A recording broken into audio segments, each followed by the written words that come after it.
When I opened the thin envelope from the university's financial office, I already knew what it would say. I had memorized the sting of rejection, not from the school, but from my parents.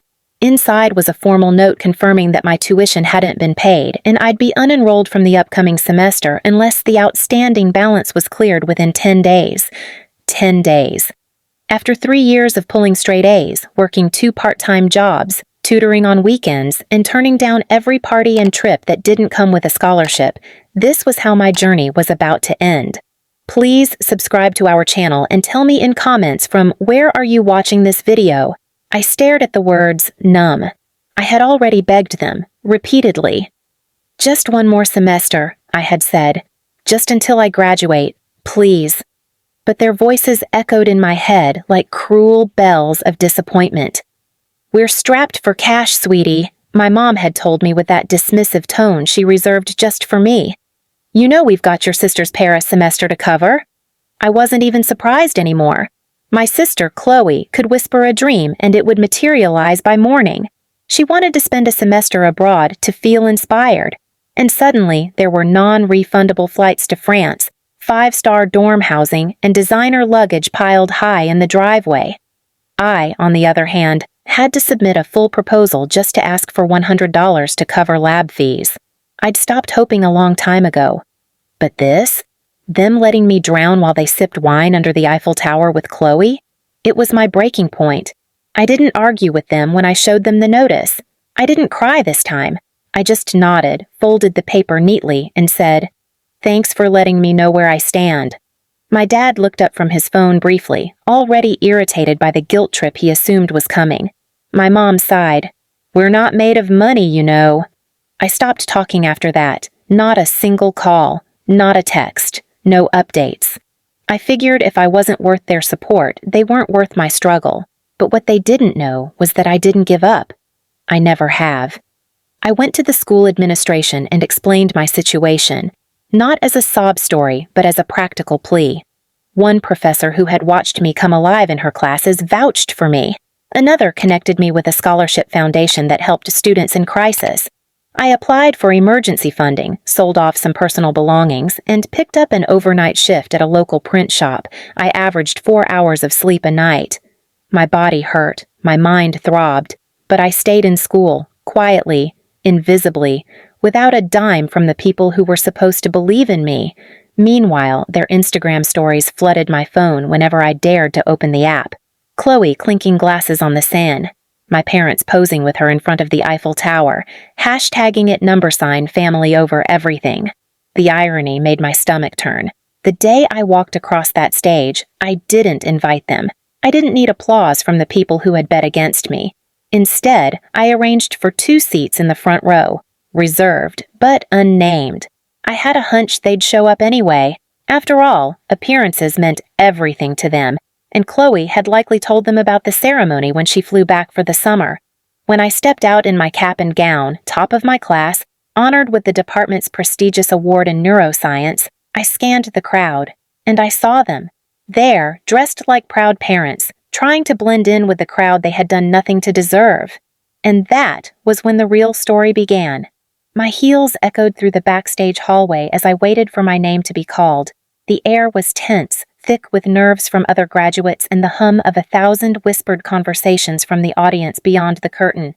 But I wasn't nervous. I wasn't even thinking about the stage. I was thinking about those 2 seats in the front row. My parents had indeed shown up. I recognized my mother's distinct laugh from backstage, shrill and practiced, the kind she used when trying to appear impressed by someone richer than her. My father had even worn a suit, something he hadn't bothered to do for my high school graduation, where he showed up late and left early because work emergencies don't wait. I imagine he thought showing up now would magically erase years of neglect. But I hadn't forgotten. I had counted every skipped recital, every brushed-off science fair, every rolled eye when I brought home an achievement Chloe never dreamed of earning, and now they sat in those reserved seats, probably expecting to be thanked. They didn't know I had requested those seats for a very specific reason. Valedictorian of the graduating class, the dean announced, a student whose perseverance, brilliance, and strength define this university's values. Please welcome Samantha Lee Carter." Applause thundered through the auditorium. I took a deep breath, stepped onto the stage, and looked directly at them. My mother's smile froze mid-expression. My father squinted like he couldn't quite believe it was me. Chloe was seated beside them, holding her phone, lips parted in disbelief. I walked across the stage. I didn't wave. I didn't blow kisses. I didn't even smile. I shook the dean's hand, accepted the scroll, then moved to the podium for my speech. That was the moment I had waited for, not out of revenge, but for the reckoning. "Thank you," I began, my voice calm, deliberate. This journey wasn't easy, it wasn't linear, and it wasn't always fair, but I'm proud to say I made it here today, with the help of people who believed in me when it would have been easier to forget me. The audience clapped politely. My parents leaned forward, thinking maybe I was warming up to praise them. "I want to thank my professors," I continued, eyes locking with Dr. Miller, who had stayed after hours to coach me through complex research projects.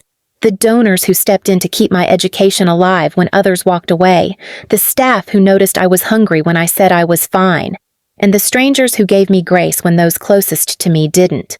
Silence, the polite kind, the stunned kind. "I didn't come from a family that celebrated effort," I went on, my gaze landing on the first row like a spotlight. "They celebrated optics, appearances, a perfect Instagram life." Chloe turned scarlet. My mother began to fidget. My father stared straight ahead, stone-faced. "They said they couldn't afford my tuition," I said, not trembling, not crying, and then flew across the world to take selfies in Paris. "They said I was dramatic, that I didn't need special treatment. But education isn't a luxury, it's a right, and I claimed mine, without them." Gasps, then applause. Actual applause. The kind that swells from people who get it.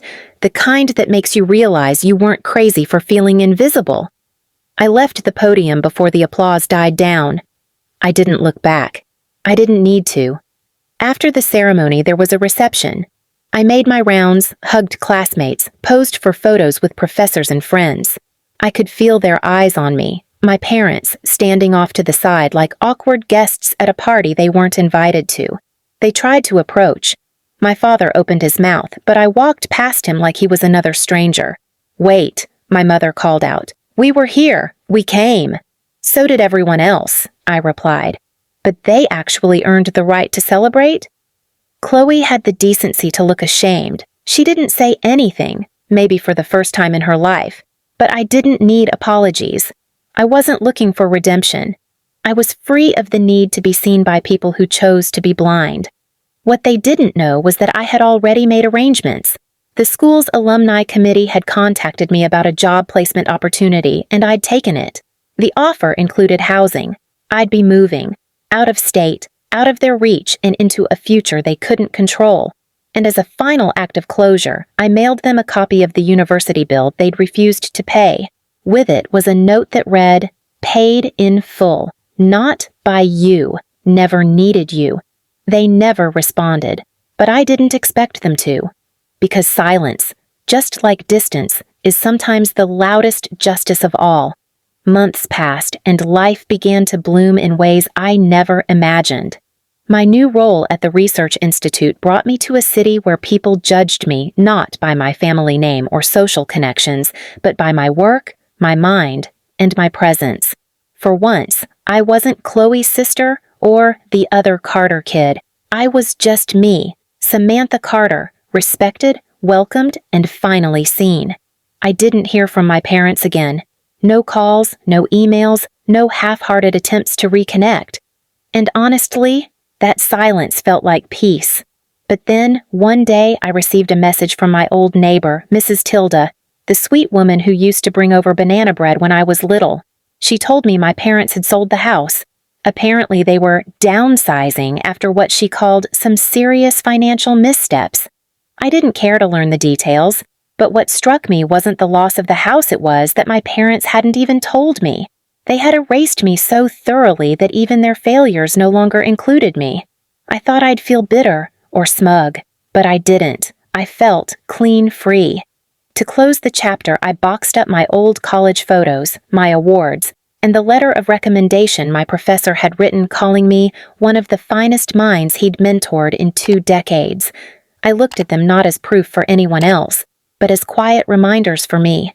Proof that I had climbed the mountain, alone, that I'd become the kind of woman they never thought was worth investing in, and that I had turned their rejection into my motivation.